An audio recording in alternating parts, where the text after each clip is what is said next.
Yundu Marang. Good day, Mudji, friends or mates. My fellow Australians and our allies around the world.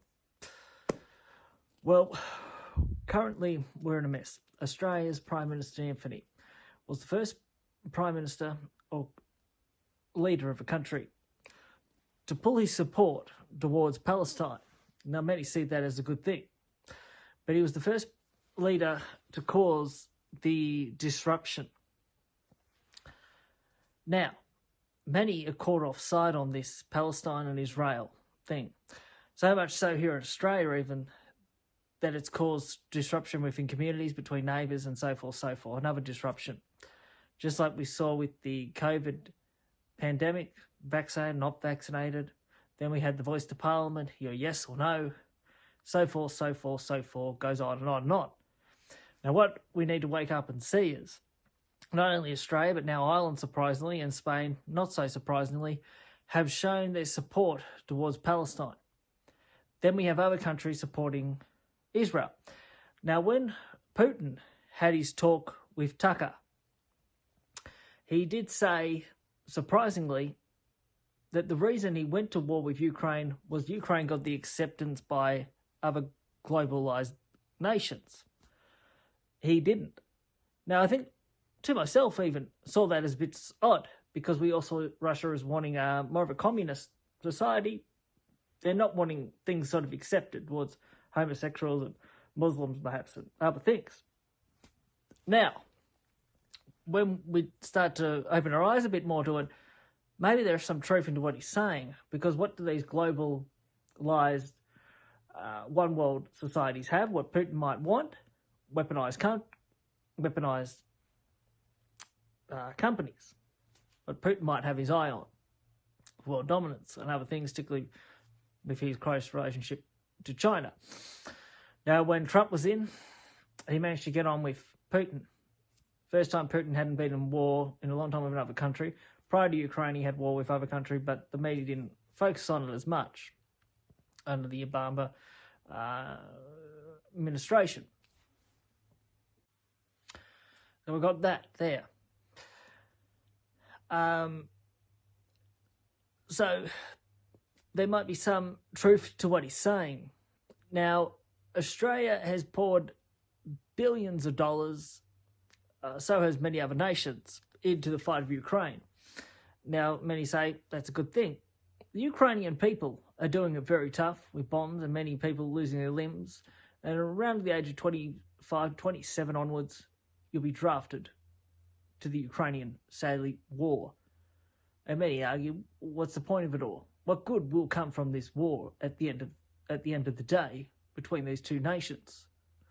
Of course, Ukrainian, all respect to them, are fighting for their sovereignty, similar to perhaps the Irish Republic against Great Britain. But we look at Australia in this perspective. We're sending billions of dollars to Ukraine, but we're still dealing with the Russians here. We still object to have nuclear energy in Australia, but we're accepting Russian companies to dump Asia. Nuclear dumping ground here in Australia's Northern Territory. They say it's all good by the traditional owners of the Northern Territory and the local Northern Territory people. But this was an exception, an agreeable decision by 8 people on the board. And those who speak out about it, shush, don't you say anything or else. Is it just me, or is there something wrong here? We give billions of dollars to Ukraine, deal with the Russians. No, we can't have nuclear energy, yet we're running out of ideas.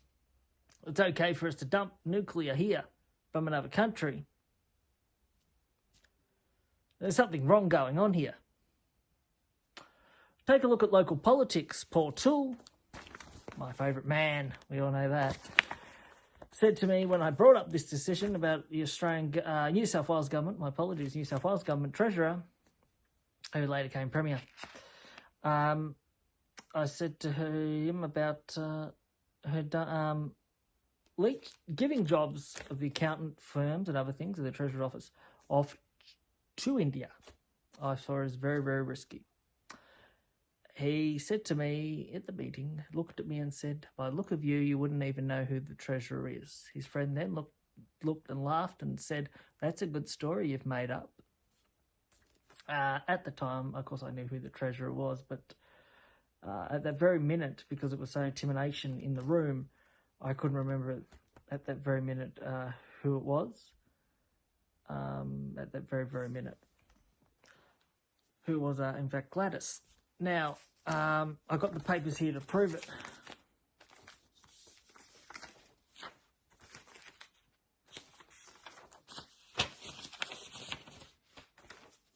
All documented.